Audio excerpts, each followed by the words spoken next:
En Afrique, le cancer du col de l'utérus touche chaque année, écoutez bien, plus de 100 000 femmes, occasionnant plus de 76 000 décès, soit 18% des cas diagnostiqués selon l'Observatoire mondial du cancer Globocan.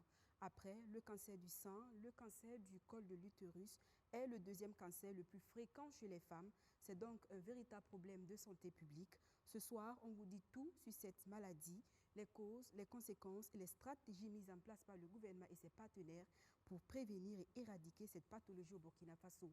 Pour en parler, je reçois pour vous le professeur Naï Zongo. Il est cancérologue au centre hospitalier universitaire Yalgado Ouedraogo, coordonnateur du programme national de lutte contre le cancer. Bonsoir et bienvenue. Bonsoir. Isiaka Kwanda, responsable programme droit et santé sexuelle et reproductive de Médecins du Monde. Bonsoir et soyez le bienvenu. On a également René Didas Bakouan, point focal vaccination de Human Papillomavirus HPV à la direction de la prévention par les vaccins. Bonsoir et soyez le bienvenu. Bonsoir madame. Et Guénéba Ouedraogo, présidente de l'association IRLOM+. Soyez les bienvenus. Merci. Le décor étant planté, bonsoir et bienvenue à cette émission spéciale consacrée au cancer du col de l'utérus. C'est une émission interactive. D'une minute à l'autre, nous allons ouvrir l'antenne pour vous permettre, chers téléspectateurs, de poser vos questions aux spécialistes de la question sur ce plateau. Alors, tout de suite et maintenant, on y va avec la première question adressée au professeur Naï.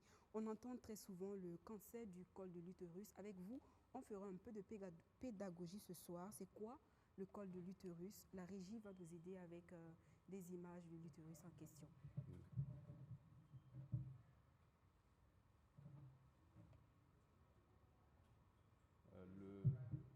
Le col de l'utérus, quand on voit par exemple les organes génitaux de la femme en place, on a l'utérus lui-même qui se trouve dans le bas-ventre, à l'intérieur du ventre, et il y a une partie de l'utérus, c'est-à-dire la partie la plus basse, qui se trouve juste en dehors du ventre, mais qui se prolonge dans la cavité vaginale. C'est cette partie terminale qu'on appelle le col de l'utérus. Et on a justement une image, voici, on a deux utérus ici. On a une utérus qui est normale, avec un col normal à gauche. Et à droite, on se rend compte que le col de l'utérus a une partie colorée en blanc qui correspond à une maladie du col de l'utérus. Et ici, c'est le cancer et le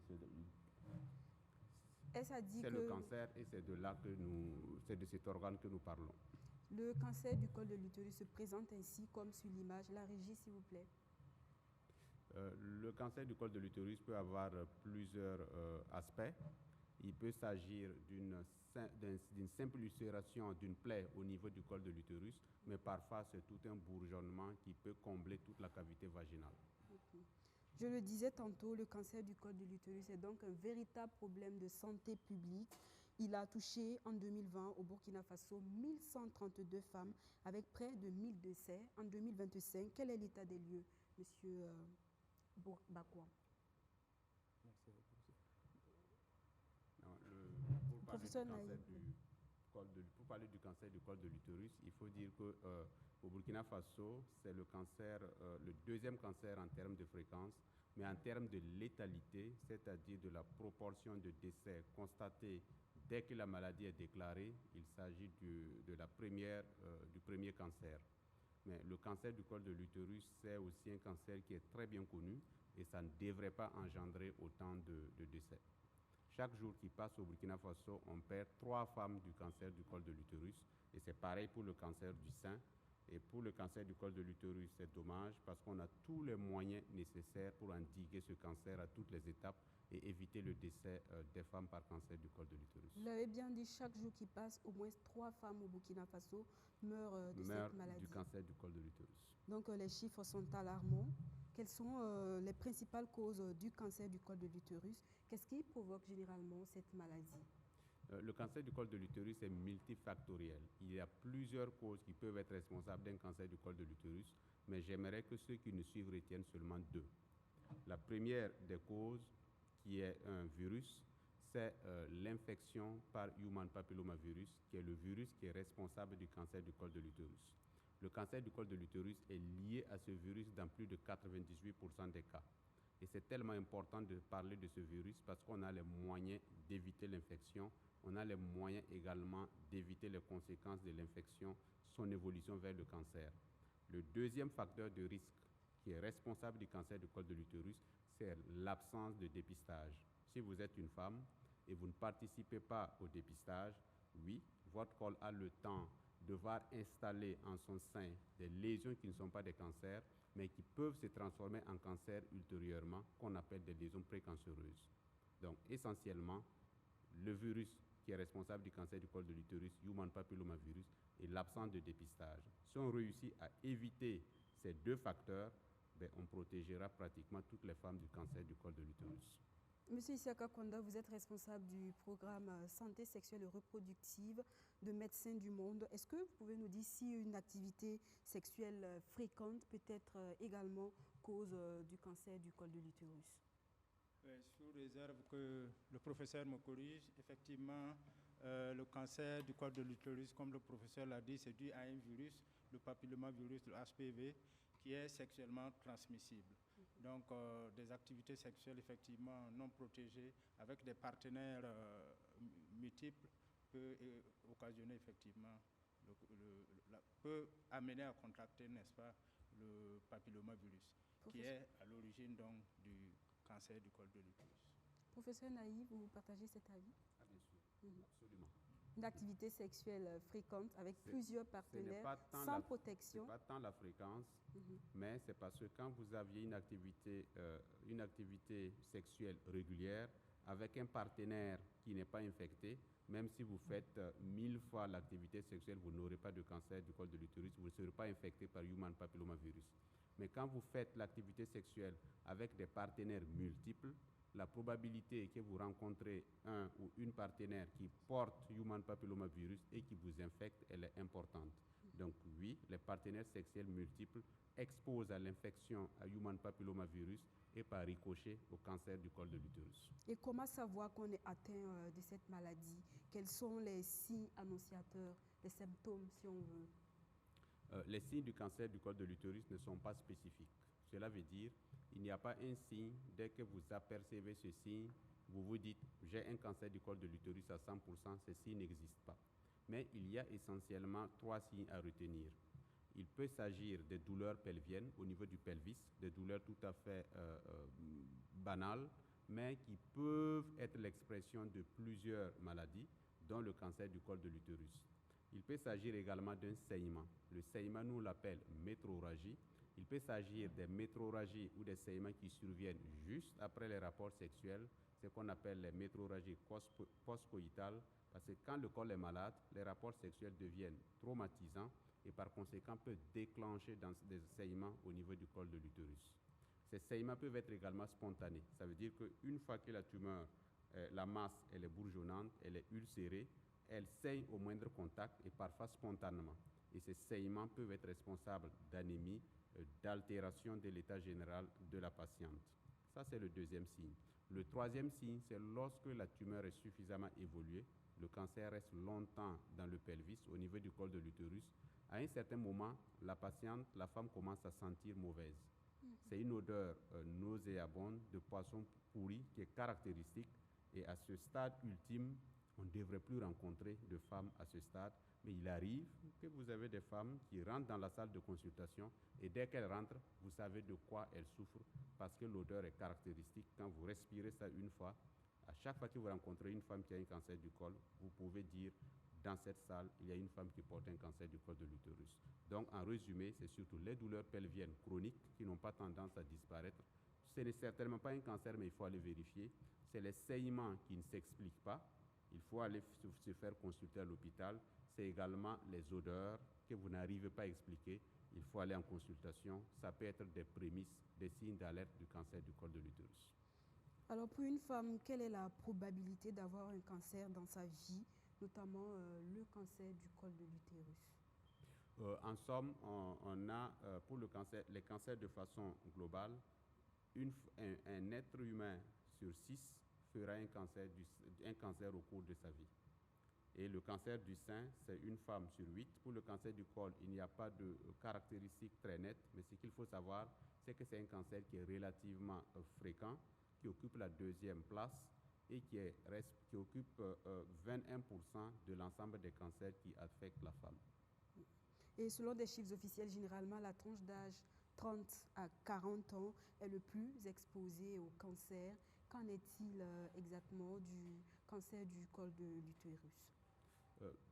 Le cancer du col de l'utérus, c'est un cancer qui survient préférentiellement entre 40 et 50 ans, mais chez des personnes, par exemple, qui sont infectées par le VIH, qui ont une immunité faible, ces cancers peuvent se déclencher tôt.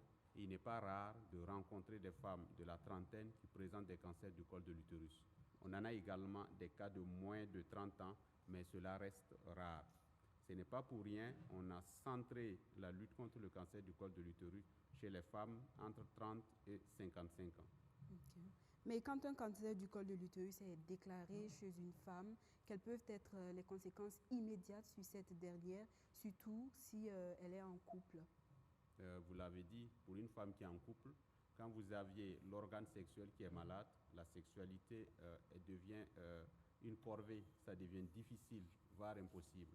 Donc c'est déjà un problème de couple qui s'installe parce que l'homme n'a plus sa femme. Mais avec un peu de compréhension et de communication dans le couple réussissent à surmonter cela pour faire face à la maladie.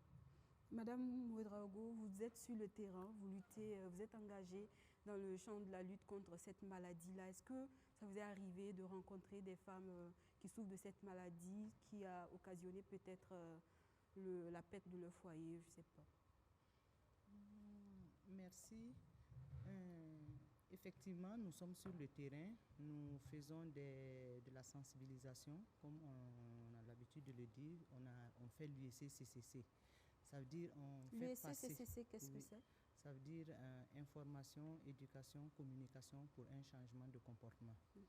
Donc, nous essayons de faire passer l'information à toutes les femmes que nous rencontrons dans nos activités pour leur dire que le cancer existe et qu'on peut prévenir en faisant le dépistage de façon précoce. Et donc, rencontrer des femmes qui ont le cancer et qui ont perdu leur foyer, on en rencontre beaucoup. On essaie de leur apporter notre soutien qu'on peut, même soutien alimentaire, soutien médical, pour qu'au moins elles puissent vraiment survivre. Est-ce que vous avez une anecdote par rapport à ça? Je peux ajouter à ce que Mme Gao a dit parce que... Est-ce que vous avez une anecdote ou pas? Des femmes en détresse qui viennent chez vous? L'anecdote que j'ai, la dernière, c'était une dame qui logeait à Wemtenga et qui avait le cancer. Son mari l'avait abandonnée. Elle a vendu tous ses effets personnels même qu'elle utilise. Elle les a vendus pour pouvoir se soigner, pour se prendre en charge. Parce que c'est très coûteux, vraiment. Au stade cancer, vraiment, c'est très coûteux. C'est pourquoi nous sensibilisons pour que les femmes puissent aller faire le dépistage très tôt pour que ça n'arrive pas au stade de cancer. Oui, vous voulez ajouter quelque chose? Oui, c'est effectivement, Yarelon, c'est une association, la société civile que nous appuyons, que Médecins du Monde appuie dans le cadre donc, de la lutte contre le cancer au Burkina Faso. Et effectivement, on a eu, dans le cadre de ce projet-là, rencontré beaucoup de cas de cancer du col de l'utérus. Près de 12 femmes qu'on a appuyées financièrement pour le traitement du cancer du col de l'utérus. Et comme anecdote, il y a une femme qu'on a appuyée et dans l'appui, comme elle n'arrivait pas à se déplacer elle-même, c'est au mari qu'on donnait l'appui financier pour qu'il assure donc les frais d'ordonnance, la chimiothérapie, la radiothérapie. Et entre-temps, tout l'entourage accusait la femme de sorte que c'est un sort qu'on a lancé à la femme, ce n'est pas le cancer du col. Donc le mari a pris cet argent, allait faire autre chose. Et la femme est restée à la maison. C'est assez compliqué. Et nous, dans notre méthode, dans notre stratégie de recherche des perdus de vue, on est allé la retrouver dans le quartier, dans une maison presque mourante. Et quand le mari a senti le véhicule de MDM en train de venir, le mari a pris le mur pour se sauver, pour se cacher. Parce qu'il savait qu'on venait chercher la femme, pourquoi elle ne suit pas bien le traitement. Est-ce que ces maladies-là, sous nos cieux, sont encore tabous, Madame Ouedraogo? Oui, c'est tabou. Quand on dit que c'est tabou, c'est vraiment tabou. Il y a des femmes qui veulent aller faire le dépistage et les maris ne veulent pas. Ils ne sont pas d'accord qu'elle aille faire le dépistage. Je ne sais pas, est-ce que c'est la peur ou bien est-ce que c'est les frais qui sont par derrière ou bien dans la tête des gens, quand tu as le cancer, c'est la mort qui est par derrière. Je pense que c'est un peu ça Et là, il faut que problème. les mentalités changent. Le cancer du col de l'utérus, on peut le dire, n'est pas une fatalité, monsieur le docteur Bakouan. Bien sûr, ce n'est pas une fatalité, étant donné qu'il y a un vaccin aujourd'hui qui permet de se protéger contre cette maladie. Et parlant justement des stratégies de lutte contre cette maladie, qu'est-ce qu'il faut faire pour éviter cette maladie-là justement? Qu'est-ce que vous menez comme action au sein de la direction de la prévention par la vaccination? Bon, au sein de la direction de la prévention par la vaccination, nous, c'est le vaccin que nous utilisons pour vacciner les filles de 9 ans dans le cadre de notre programme. Voilà, donc le vaccin, il a été introduit depuis le 26 avril 2022. C'est un vaccin qui est sûr, c'est un vaccin qui est efficace. Et il faut dire que la vaccination, c'est l'intervention clé de la prévention primaire du cancer du col de l'utérus. Et tous les pays qui ont pu éliminer le cancer du col de l'utérus l'ont fait grâce à la vaccination. C'est pourquoi notre pays a pris l'engagement, en tout cas, d'introduire ce vaccin contre le cancer du col de l'utérus dans son programme, comme je le disais tantôt, depuis le 26 avril 2022. Alors, professeur Naï, quand on parle du cancer du col de l'utérus, du cancer du sein par exemple, ou bien du cancer de façon générale, Madame Ouedraogo l'a tantôt signifié, on voit tout de suite la mort. Par exemple, le cancer du sein, la situation extrême, c'est l'ablation du sein. Est-ce que quand on parle du cancer du col de l'utérus, on peut aller jusqu'au retrait carrément de l'utérus? Oui, avant de revenir sur cette question, j'aimerais quand même rassurer la population que le cancer du col de l'utérus, c'est une réalité, mais ce n'est pas une fatalité. Et aujourd'hui, on a tous les moyens nécessaires pour éviter qu'une femme ne meure encore de cancer du col de l'utérus. Nous avons les moyens, et quels sont ces moyens? Parce que c'est le seul cancer que les scientifiques du monde entier ont assez compris. On comprend pourquoi il y a un cancer du col de l'utérus, parce qu'en général, il y a une infection, c'est un virus. On comprend que dans 98% des cas, c'est lié au virus. On connaît le nom de ce virus. On connaît également le mode de contamination de ce virus qui est le plus souvent lavage sexuel. Et nous savons que ce virus ne donne pas directement un cancer. Ce virus a besoin du temps pour que ce qu'il induit comme lésion devienne un cancer.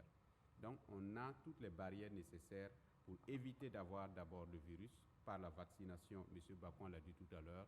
On a également des moyens pour éviter que même chez les femmes infectées, les lésions que l'infection va engendrer ne deviennent pas des cancers. Nous appelons des lésions précancéreuses, des lésions qui ne sont pas des cancers, mais qui peuvent devenir des cancers si on les laisse évoluer naturellement. On peut détecter ces lésions par le dépistage et les éliminer.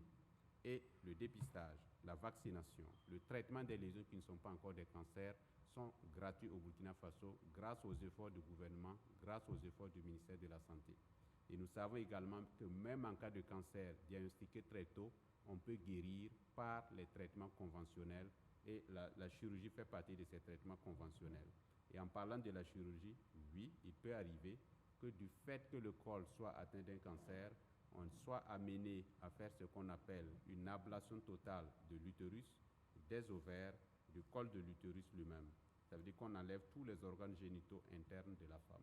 Si la régie peut nous aider avec l'image de l'utérus, quand on enlève tout cet appareil-là, est-ce que la femme est encore femme, si on peut le dire ainsi, hein? Elle est femme, parce que quand vous enlevez l'utérus, le col de l'utérus, les trompes et les ovaires, vous refermez le fond vaginal et la femme a son appareil incomplet. Elle ne peut pas faire, elle n'est plus fertile, elle ne peut plus faire d'enfants, mais elle peut encore vivre sa vie de couple pleinement.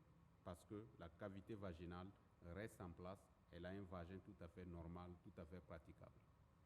Alors, vous l'avez tantôt dit, contrairement aux autres cancers, il existe un vaccin pour prévenir le cancer du col de l'utérus, les vaccins anti-papillomavirus humain. Pourtant, des millions de filles n'ont pas accès à ce vaccin-là. Qu'est-ce qui peut expliquer cette situation, Monsieur Bakouan? Le vaccin, en tout cas, il est là, il existe. C'est un vaccin qui est sûr, mais il faut reconnaître que beaucoup de pays n'ont pas encore introduit dans leur programme. Parce que pour introduire un vaccin, il faut avoir un système de vaccination très, très robuste. Et c'est pourquoi certains pays ont peur, en tout cas, d'introduire ce vaccin. Bon, à notre niveau, au niveau de notre pays, nous avons pu l'introduire. Et pour le moment, les couvertures vaccinales auxquelles nous sommes parvenus sont très, très bonnes. On a une bonne adhésion de la population. Quand on prend la couverture à l'année d'introduction en 2022, nous avons pu couvrir en tout cas 70% de la cible. Et en 2023, nous avons pu couvrir 95% de la cible. Et en 2024, nous avons pu couvrir plus de 100% de la cible. On ne peut pas dire qu'au Burkina Faso, on a le problème que vous évoquez. Mais chaque pays a ses réalités. Voilà. Ce qui est sûr, le Burkina Faso fait partie des 130 pays qui ont intégré les vaccins anti-HPV dans leur calendrier de vaccination de routine. Mais il faut préciser que dans notre pays, ces vaccins sont destinés aux enfants de 9 ans. Des enfants qui bénéficient de ce vaccin. Pourtant, la cible principale est de 9 ans. Les adolescents de 14 ans et plus sont souvent plus actifs sexuellement et beaucoup plus exposés au cancer du col de l'utérus. Pourquoi le choix des enfants de 9 ans uniquement? Ce choix a été guidé parce qu'il faut dire qu'à l'année d'introduction, il y avait une insuffisance de doses au plan mondial. Donc, on n'a pas eu suffisamment de doses pour pouvoir couvrir toute la cible. Donc, le pays a pris l'engagement de commencer avec les filles de 9 ans. Quand le problème de doses, on aura suffisamment de doses, nous allons faire des campagnes de rattrapage des filles allant de 10 jusqu'à 14 ans. Et nous prévoyons cette année de faire une grande campagne, comme ce que nous venons de faire tout de suite avec la fièvre typhoïde. Et cette campagne va concerner les filles de 10 jusqu'à 18 ans, pour pouvoir rattraper toutes celles qui avaient 14 ans à l'année d'introduction qui n'ont pas pu avoir le vaccin. Voilà. Sinon, c'est une question de disponibilité de doses au plan mondial, parce qu'il y a beaucoup de pays qui en demandent pour faire l'introduction. Voilà. L'association IRLO, est-ce que cette cible de 9 ans-là, ça vous convient? Est-ce que vous avez quelque chose à dire par rapport à cela? Ce que nous avons à dire par rapport aux cibles, c'est de prendre également, comme il l'a si bien dit, les filles de 9 à 14 ans. Si c'est seulement les filles de 9 ans qu'on prend, bon, les autres aussi sont là, ils attendent. Mais comme c'est un problème de moyens, on suppose et on prie que le ministère de la Santé puisse avoir les moyens nécessaires pour prendre les filles de 9 à 14 ans. Les tests de dépistage systématique constituent un moyen efficace de déceler et de diagnostiquer le cancer du col de l'utérus. Est-ce que quand cette pathologie est diagnostiquée assez tôt, on peut en guérir, professeur Naïzon?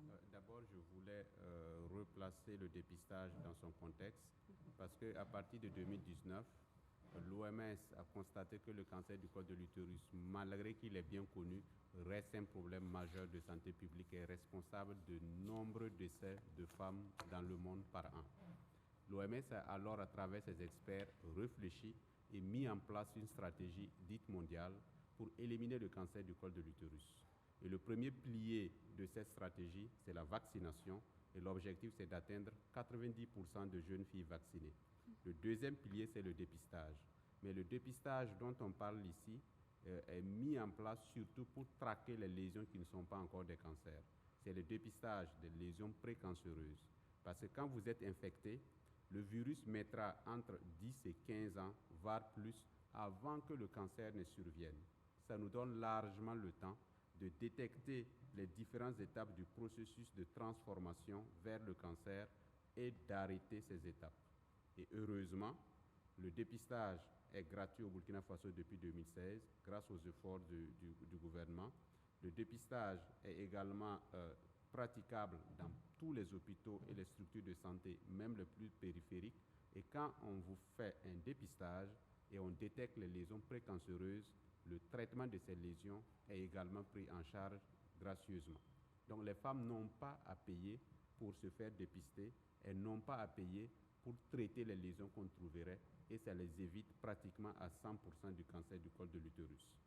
Mais c'est vrai que lors du dépistage, on peut découvrir certains micro-cancers, de tout petits cancers qui ne sont pas encore cliniquement parlants. Et ces cancers, on les traite également assez aisément avec une guérison assurée. Je le disais tantôt, c'est une émission interactive. Là, maintenant, vous pouvez, chers téléspectateurs, appeler pour poser vos questions aux spécialistes de la question. Mais en attendant un appel, est-ce que sur le terrain, Madame Ouedraogo, ça vous arrive souvent d'organiser des campagnes de dépistage à Médecins du Monde également? Oui, depuis que Médecins du Monde a mis en place le projet de morbidité et de mortalité due au cancer du col de l'utérus dans le district sanitaire de Bascuit, IRLON plus d'autres associations, nous avons accompagné ce projet parce qu'il a pris fin le 31 décembre et nous avons eu à faire beaucoup d'activités de sensibilisation, de référencement vers les structures sanitaires de Bascuit. Et également, nous avons fait des campagnes de dépistage avec les femmes vulnérables et en plus des PVVIH. Nous avons eu à faire des activités de lobbying parce que nous avions, avec Médecins du Monde, mis en place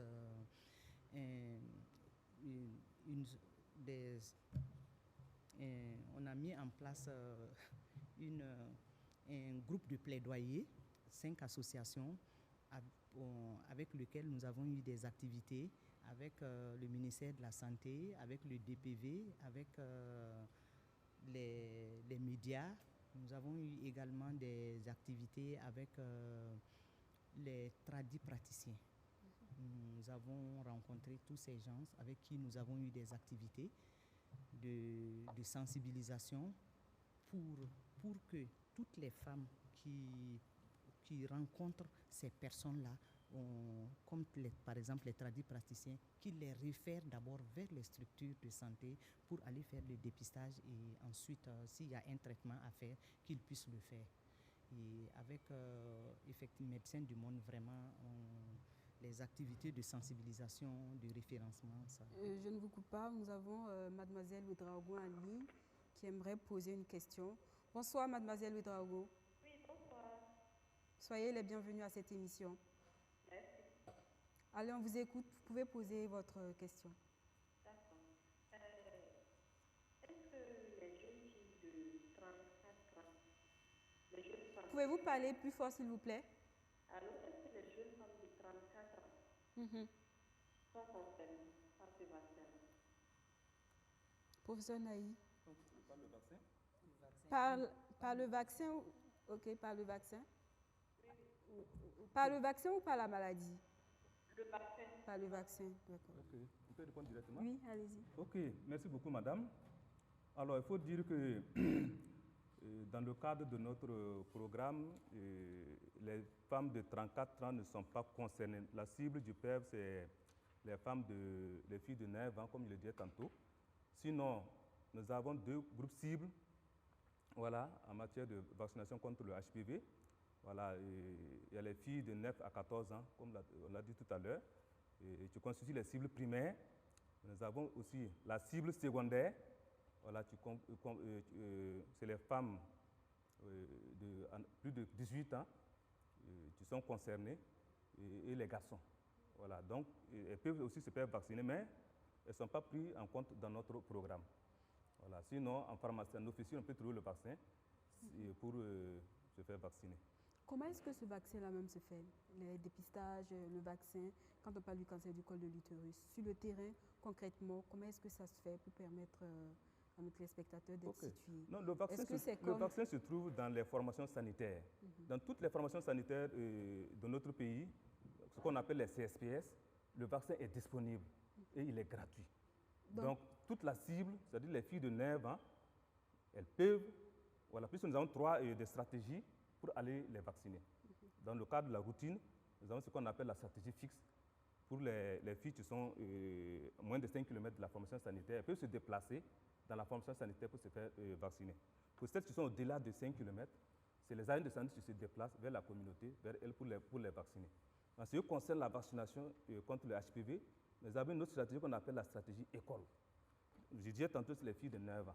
Pour l'essentiel de ces filles, elles sont à l'école. Donc, les agents de santé se déplacent directement dans les écoles-là pour pouvoir vacciner ces filles-là. Et c'est la stratégie, en tout cas, qui permet en tout cas d'avoir de bonnes couvertures vaccinales. Donc ça, c'est dans le cadre de la routine. Maintenant, si à un certain moment donné, on trouve que les couvertures vaccinales ne sont pas bonnes, ça veut dire que la routine ne marche pas. Nous faisons ce qu'on appelle les intensifications périodiques de la vaccination systématique. C'est-à-dire qu'on prend une semaine et on fait des sortes de campagnes. Et les agents de santé sortent, ils vont dans les écoles ou dans la communauté et avec l'aide des agents de santé à base communautaire pour pouvoir, en tout cas, vacciner les filles. Voici les stratégies qui sont utilisées au niveau du programme pour vraiment toucher le maximum de filles en matière de vaccination. Le vaccin s'administre-t-il en une seule dose? Oui, 2, 3, voilà. 4, Donc, il comment faut ça dire se que passe? avant, c'était 2 doses, mais des études ont montré que l'efficacité d'une dose est comparable à 2 doses. Donc, depuis février 2023, nous sommes passés à un schéma à une seule dose. Donc, une fois que la fille est vaccinée, à 9 ans ou à 10 ans ou à 11 ans, elle est protégée. Jusqu'à la fin de sa vie? Jusqu'à la fin de sa vie.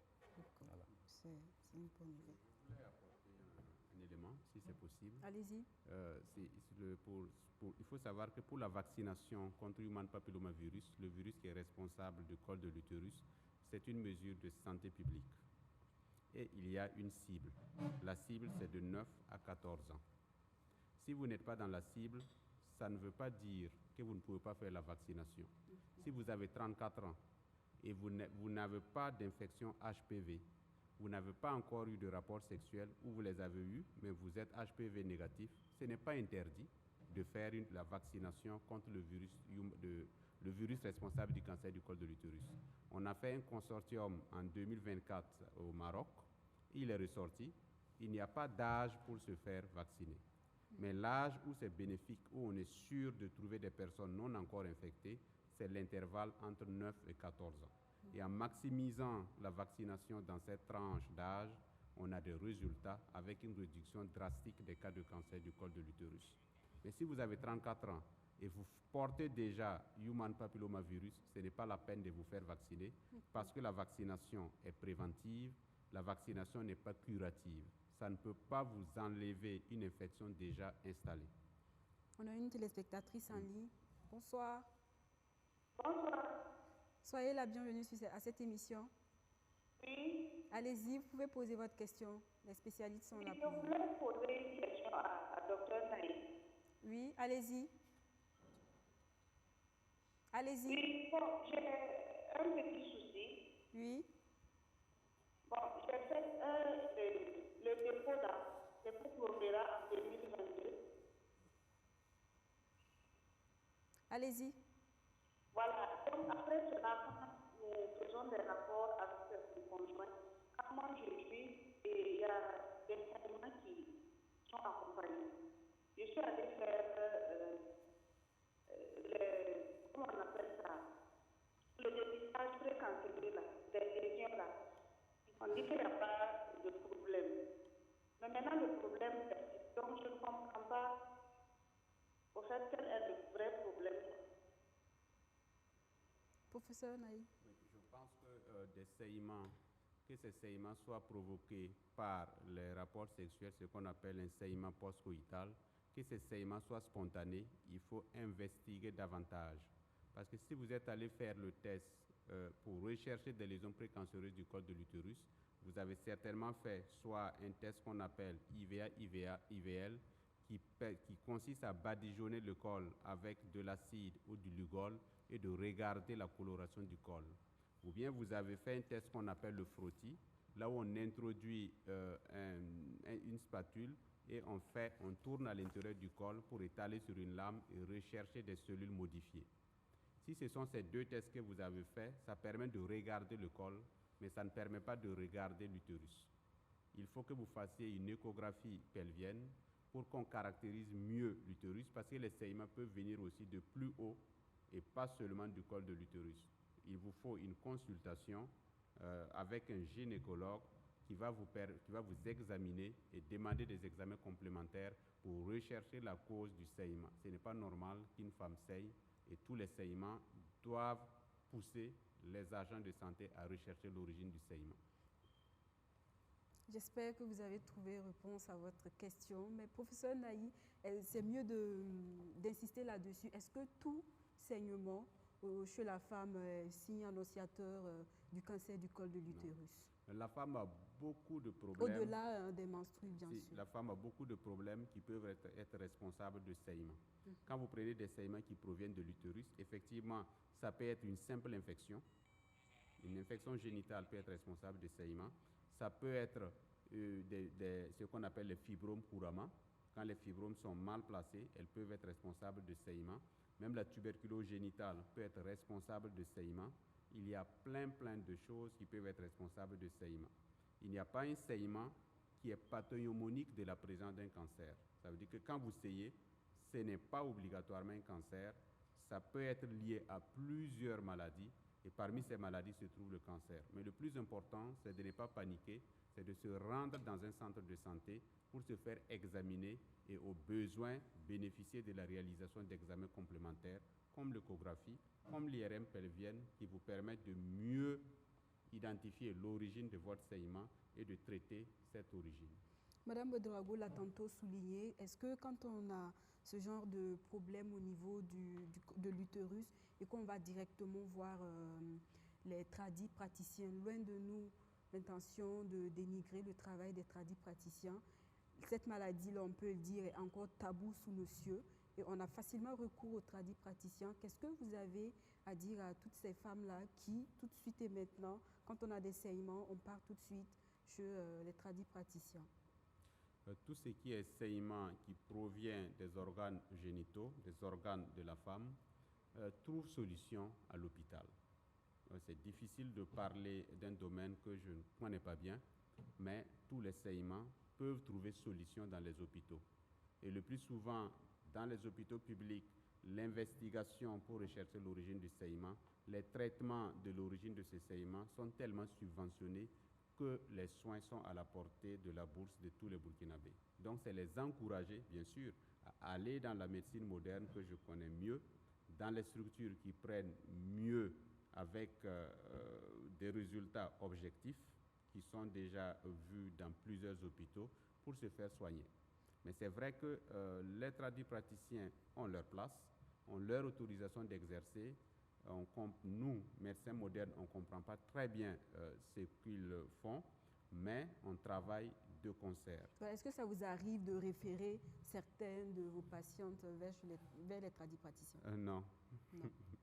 Vous ne travaillez pas en collaboration, en étroite collaboration? Non, travailler en collaboration, ça veut dire, mais c'est extrêmement rare, je n'ai presque jamais vu que dans la médecine moderne, on fasse des soins à une femme et par la suite on dit à la femme, vas-y voir les tradithérapeutes. Ce sens est difficile. Oui. Au-delà même des vaccins, le gouvernement burkinabé a mis en place les cliniques mobiles pour permettre aux populations de faire des tests de dépistage du cancer du col de l'utérus et bien d'autres cancers. Comment ces cliniques mobiles-là fonctionnent-elles au Burkina? Les cliniques mobiles, j'ai toujours tendance à dire que c'est une révolution dans tout ce qui est prévention du cancer. Que ce soit le dépistage dans le cadre du cancer du sein, que ce soit le dépistage dans le cadre du cancer du col de l'utérus, que ce soit la sensibilisation pour le changement du comportement, les cliniques mobiles sont une aubaine. Dans la mesure où, avec ces cliniques, les femmes ne peuvent plus dire qu'elles ne peuvent pas accéder aux médecins, qu'elles ne peuvent pas accéder aux hôpitaux pour se faire examiner, pour se faire dépister. Parce que les cliniques mobiles, entre griffes, c'est des hôpitaux ambulants. C'est des hôpitaux qui se déplacent, qui vont aller vers les communes, qui vont aller dans les villages, dans les hameaux de culture, pour rencontrer les femmes où elles habitent et les proposer le dépistage. Et surtout que tout ce qui se fait à l'intérieur des cliniques mobiles, grâce à l'effort du gouvernement, ça se fait de façon gracieuse pour les femmes. Et même pour les hommes, mais tous les soins qui se font à l'intérieur des cliniques mobiles sont gratuits. Et le dépistage du cancer du col de l'utérus fait partie de ces soins. Et dans les cliniques mobiles, on peut non seulement conseiller la femme, on peut détecter les lésions précancéreuses et on peut détruire les lésions précancéreuses, c'est-à-dire les soigner. Donc, normalement, avec ces cliniques mobiles et tous les efforts de gratuité qui les accompagnent, on ne devrait plus avoir une femme mourir de cancer du col de l'utérus au Burkina Faso.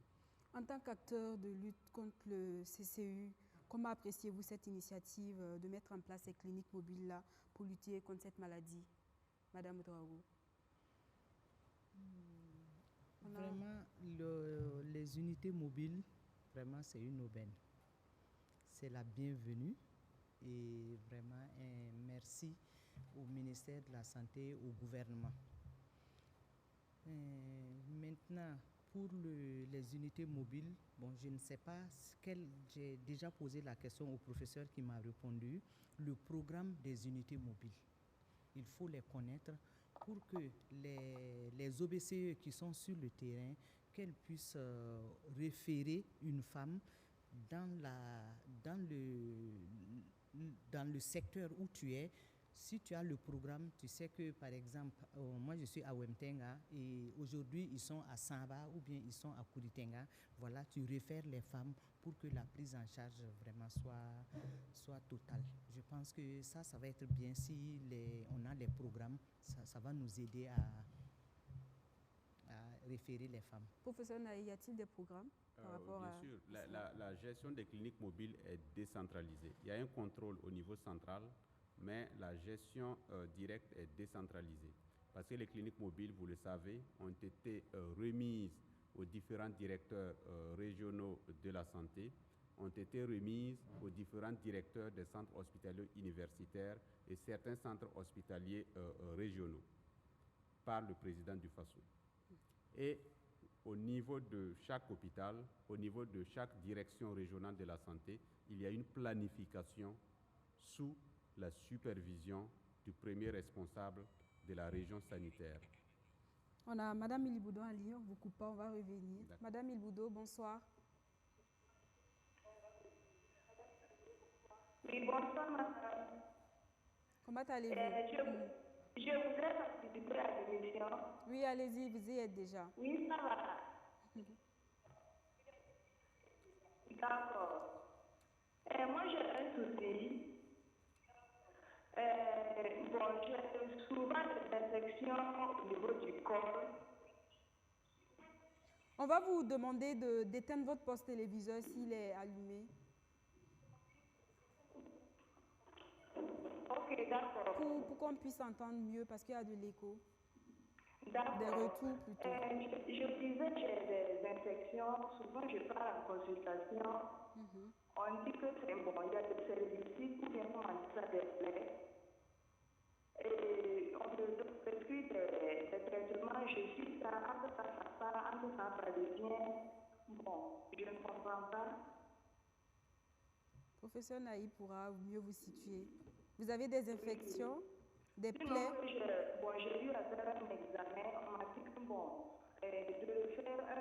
faire une échographie ou pas. Oui. Bon, sinon, il n'y a pas de cancer, mais je ne sais pas pourquoi ils ont demandé de faire une échographie. Professeur Naï, est-ce que vous comprenez l'inquiétude de Madame Iliboudo? J'ai bien cerné ce qu'elle veut dire. Ce que moi j'ai compris, c'est qu'elle a des infections à répétition au niveau des organes génitaux. Exactement. Elle a même consulté, on l'a demandé de faire une échographie, mais elle n'a pas encore trouvé la solution à ces infections. Parce que le plus souvent, ce qui se passe, quand il y a des infections à répétition, il faut consulter dans le centre de santé le plus proche et vous pouvez être amené à être référé à un niveau supérieur pour rencontrer un agent de santé plus outillé. Et l'agent de santé plus outillé peut procéder à des prélèvements. Les prélèvements permettent d'envoyer, on envoie ces prélèvements au niveau du laboratoire et le laboratoire peut identifier qu'est-ce qui est responsable de votre infection, quel germe qui se trouve dans vos organes génitaux et qui n'a pas tendance à être éliminé par les différents traitements que vous prenez. L'agent plus outillé peut également vérifier si le traitement que vous prenez est suffisamment suivi. Parce que souvent, on peut prescrire des médicaments. La personne va prendre pendant une semaine ou moins d'une semaine. Comme ça ne s'améliore pas, on a tendance à se décourager et à abandonner. Donc, c'est le conseil que je peux donner à cette femme, c'est d'aller dans un centre de santé, se faire consulter encore, suivre les prescriptions de l'agent de santé. Au besoin, l'agent de santé procédera à des prélèvements pour le laboratoire. Et le laboratoire va certainement isoler le germe qui semble résister au traitement et pouvoir l'éliminer. C'est une pratique qui est actuellement à la mode ici au Burkina, l'utilisation des secrets. Je ne sais pas si vous savez ce dont je parle, mais beaucoup de femmes utilisent ce genre de... ont recours à ces pratiques-là pour, soi-disant, améliorer l'activité sexuelle. Est-ce que l'utilisation de ces produits-là peuvent amener le cancer du col de l'utérus ou être facteur d'infection à répétition, comme chez la dame qui vient de vous contacter? Si j'ai bien compris, Oui. les secrets de femmes, Les secrets de femmes. c'est des corps étrangers qu'on introduit dans la cavité vaginale. Et quand vous introduisez des corps étrangers, oui, vous pouvez générer des infections. Et les infections peuvent être responsables des petites ulcérations dont elle parle. Et ces ulcérations sont des portes d'entrée du virus qui est responsable du cancer du col de l'utérus. Donc, non seulement ces secrets de femmes peuvent être responsables d'infections à répétition, peuvent être responsables d'inconfort, mais peuvent également être la porte d'entrée du virus qui est responsable du cancer du col de l'utérus. D'où cet appel-là, il faudrait peut-être abandonner l'utilisation de ces secrets de femmes. Je pense qu'il faut avoir une relation saine avec son mari, une bonne communication. Ça permet d'améliorer la vie de couple sans avoir besoin d'ajouter des substances illicites. Pardon? On a un appel. Alors, ma question est... Bonsoir. Ma question... Oui, bonsoir. C'est monsieur? Milogo. Monsieur Milogo. Oui. Oui, allez-y. Alors, ma question est que je veux savoir si le papillomavirus a des signes chez l'homme. Si tel est le cas, quel est le traitement?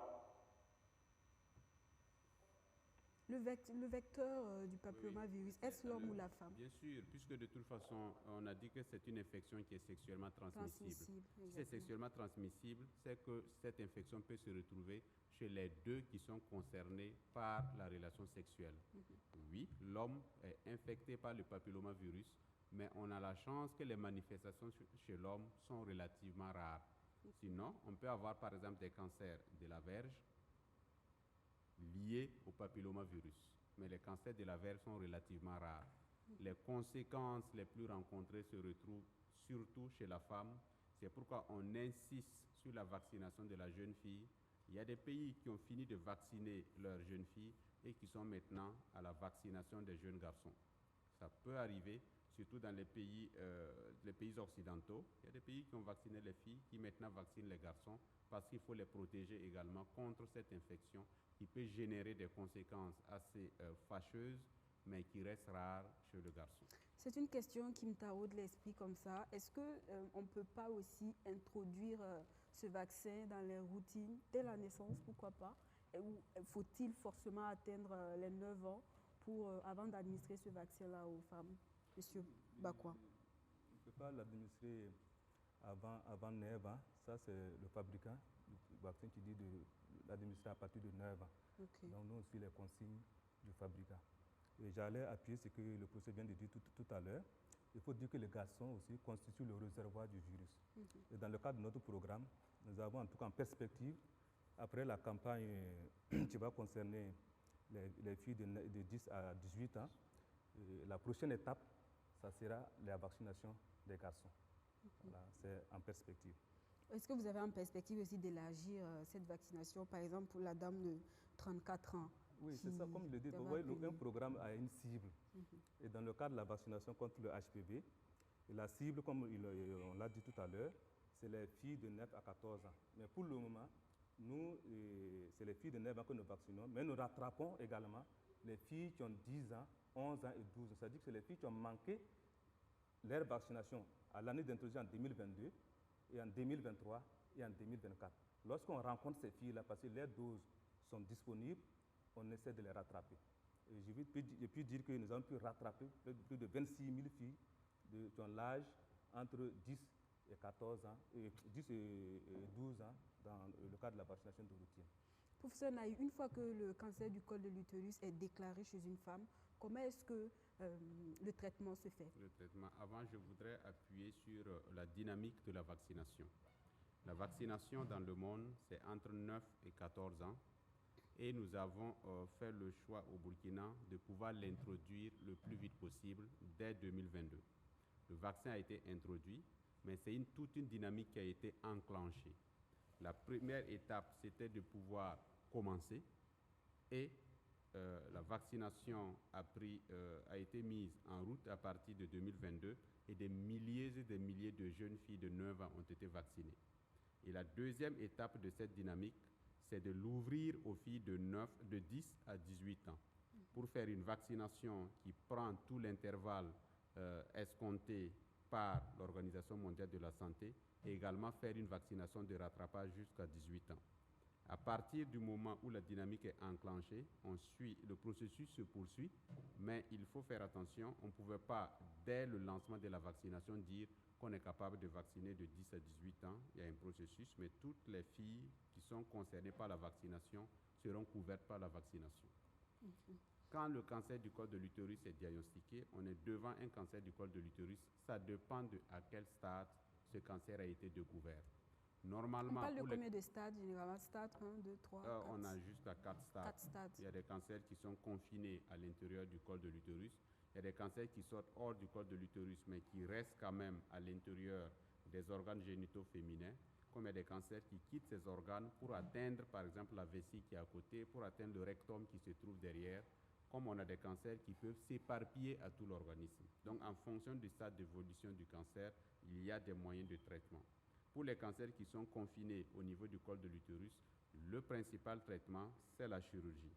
Mais de plus en plus, on utilise un traitement qui est en train de prendre toute la place, c'est la radiothérapie.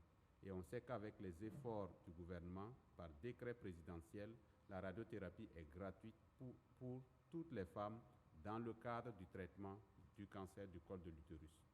C'est gratuit pour toutes les Burkinabés. C'est le gouvernement qui paye pour les femmes burkinabées.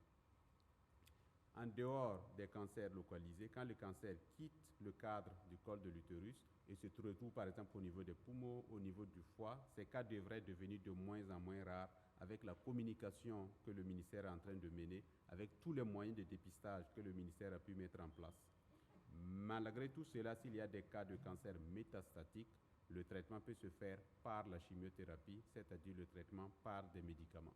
Donc ça dépend à quel stade le cancer est découvert. Mais je puisse vous rassurer qu'avec les efforts, si toutes les femmes se soumettent à un scénario de dépistage, si tous les adultes acceptent la vaccination de leurs jeunes filles, dans les années à venir, on n'aura pratiquement plus de cancer du col de l'utérus, ou on n'aura que des cas extrêmement rares et les femmes ne mourront plus de ce cancer. Parlant justement de traitement, est-ce que Médecins du Monde travaille en collaboration avec le ministère ou l'association IRLO pour référer des femmes dans ces structures-là? Effectivement, Médecins du Monde, depuis 2018 au Burkina Faso, appuie le système de santé pour le dépistage et le traitement. Donc, en ce qui concerne le traitement, nous avons formé des spécialistes au niveau de Yalardo et de Pinsi pour pouvoir traiter donc ces cancers-là, en commençant par déjà les lésions précancéreuses, à travers des appareils simples qu'on a mis en place dans les formations sanitaires qu'on appelle des thermocoagulateurs, qui traitent les lésions précancéreuses. C'est une alternative à la cryothérapie qui coûtait cher et qui se trouve dans des centres spécialisés. Alors que les appareils de thermocoag, on peut le poser dans un CSPS, ça ne demande pas beaucoup de technologie, avec une batterie, même sans électricité, on allume et puis on traite ces lésions précancéreuses. Nous avons donc renforcé le système de santé avec ces appareils. Nous avons également renforcé le système de santé avec des appareils pour dépister le virus même responsable du cancer du col. Parce que le système au Burkina Faso, c'est le dépistage des lésions précancéreuses. Médecins du Monde amène une innovation qui est qu'il faut dépister le virus responsable de ce cancer. Nous avons amené des appareils pour ce dépistage dans les structures de santé au niveau de Bascuit. Donc, pour le traitement des lésions larges qui ne peuvent pas être pris en charge par les appareils que je viens de parler, on a également formé des médecins gynécologues pour la réjection des lésions larges au niveau du col. au niveau de l'hôpital de Pincy et au niveau de Yalrodo, au niveau de Bogodogo. Pour les cas qui ont un stade avancé où le cancer a débuté, et également nous accompagnons par un apport financier en médicaments et tout pour pouvoir accompagner ces femmes parce que le plus souvent, elles n'ont pas assez de moyens pour supporter. Et heureusement que le gouvernement, les autorités sont sensibles à ce sujet-là et ils viennent de décréter plusieurs, en tout cas, activités en faveur de la lutte contre le cancer du col et la radiothérapie est gratuite, et la chimio, etc. etc. Et l'association RLO, qu'est-ce que vous faites sur le terrain pour contribuer également à travers vos actions à lutter contre cette maladie-là au Burkina Faso? Les activités que Yerelon mène, c'est comme toutes les autres associations. Nous faisons de la sensibilisation et nous faisons le référencement. Et nous aidons également à la recherche des perdus de vue. Parce qu'une femme qui fait le HPV et dont le HPV est positif, il doit faire l'IVA-l'IVL. Ça veut dire qu'entre ces deux examens, la femme peut disparaître. Donc il faut trouver un moyen pour la retrouver, pour qu'elle vienne faire l'IVA-l'IVL. Et si l'IVA-l'IVL est positif, encore, il faut suivre la femme pour qu'elle puisse aller se faire prendre en charge. Si c'est juste une lésion précancéreuse. Dans le cas contraire, ça veut dire que c'est toujours le référencement. On envoie les femmes vers les structures de santé de l'État qui sont là pour accueillir ces femmes-là et les aider dans le traitement. On tire inéluctablement vers la fin de cette émission. Nous allons rapidement faire un dernier tour de table avant de clore cette émission. Professeur Naï, rapidement. Le mot de la fin, ça va être une invitation à toutes les femmes, d'abord de se faire dépister, que ce soit dans les structures de santé fixes, que ce soit dans les cliniques mobiles, parce qu'il y a des agents compétents qui se trouvent dans ces lieux, qui les attendent pour un dépistage non seulement gratuit, et pour également un traitement des éventuelles lésions précancéreuses qu'on va découvrir. Et si une femme se soumet à un scénario régulier de dépistage, il n'y a pas de raison qu'elle meure de cancer du col de l'utérus un jour. C'est également inviter les papas et les mamans à laisser vacciner leurs filles, à amener leurs filles sur les lieux habituels de vaccination pour qu'elles bénéficient de la vaccination contre Human Papillomavirus. Parce que la prévention vaut toujours mieux que la guérison. C'est également de dire aux femmes qui sont porteuses de cancer du col de l'utérus que ce n'est pas une fin en soi, mais qu'il y a une solution. La solution, c'est d'aller dans les hôpitaux et se faire suivre et surtout accrocher à son suivi pour aboutir à un résultat. Monsieur Bakwa, très rapidement, nous sommes à la fin de cette émission. Ce que le dire pour inviter en tout cas la population à faire vacciner leurs filles. Le vaccin, il est disponible dans toutes les formations sanitaires du pays. C'est un vaccin qui est gratuit. En tout cas, au regard des couvertures auxquelles nous sommes parvenus, nous pouvons dire que nous sommes sur la bonne voie. Et si nous continuons dans cette dynamique, je suis sûr que dans 5 ans, dans 10 ans, le cancer du col de l'utérus sera un vieux souvenir pour notre pays. Parce que nous aurons en tout cas une grande population qui a été vaccinée et le virus ne va plus circuler au sein de la population. Merci. Mon dernier mot, c'est d'inviter les couples à écouter le langage du col. Le col de l'utérus parle. Donc, surtout les hommes, si vous êtes avec votre femme, il faut savoir écouter ce que le col dit. Une femme m'a dit tout de suite qu'elle saigne. Tu fais le rapport avec ta femme et puis tu constates les saignements, c'est un langage. Il faut savoir écouter. Il y a beaucoup de signes de ce genre que le professeur a évoqué. Donc, c'est des signes interpellateurs, il faut aller consulter. Je ne saurais terminer sans élever un équivoque qu'une femme a lié le dépôt-provera, qui est une méthode contraceptive au cancer du col de l'utérus. Je voulais préciser ici que c'est une méthode contraceptive, ça n'a rien à voir avec la survenue d'un cancer du col de l'utérus. Si on ne précise pas ça à la direction de la santé et de la famille, on va nous taper dessus.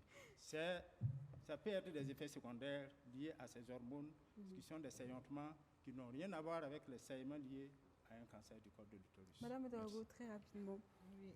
Et moi, vraiment, mon dernier mot, c'est de demander encore au ministère de la Santé, à travers le professeur qui est avec nous, la chimiothérapie. C'est beaucoup trop cher pour les patients. Ils n'ont pas l'argent pour payer cette chimio-là. Les médicaments sont énormément chers. C'est vrai, l'État, à travers le ministère de la Santé, a fait beaucoup, c'est vrai. Mais où est-ce qu'on va aller si on ne demande pas toujours à l'État? S'ils peuvent encore nous donner un coup de main par rapport aux médicaments, par rapport à la chimio, vraiment ça nous fera beaucoup plaisir pour nos patients. Et quelque chose que j'ai dit dans le document que je vous ai envoyé, vaccination plus dépistage précoce égale 0 cancer. Merci. Le professeur Naïs souriait tout à l'heure, notamment on espère que votre doléance sera prise en compte. Voilà, chers téléspectateurs, c'est la fin de cette émission. Merci d'être restés en notre compagnie jusqu'à 7 heures. On espère que vous avez beaucoup appris sur le cancer du col de l'utérus et les stratégies de lutte contre cette maladie au Burkina. Et sachez que le cancer du col de l'utérus se traite au Burkina Faso et on peut en guérir lorsque la maladie est diagnostiquée plus tôt. Retenez surtout qu'on peut éviter cette maladie en effectuant les tests de dépistage et en se faisant vacciner contre les papillomavirus humains. Meilleure santé à toutes ces femmes qui souffrent de cette maladie. Prenez soin de vous et de votre santé. J'espère vous retrouver très prochainement sur BF1 pour d'autres questions santé. Excellente soirée sur la chaîne Au cœur de nos défis.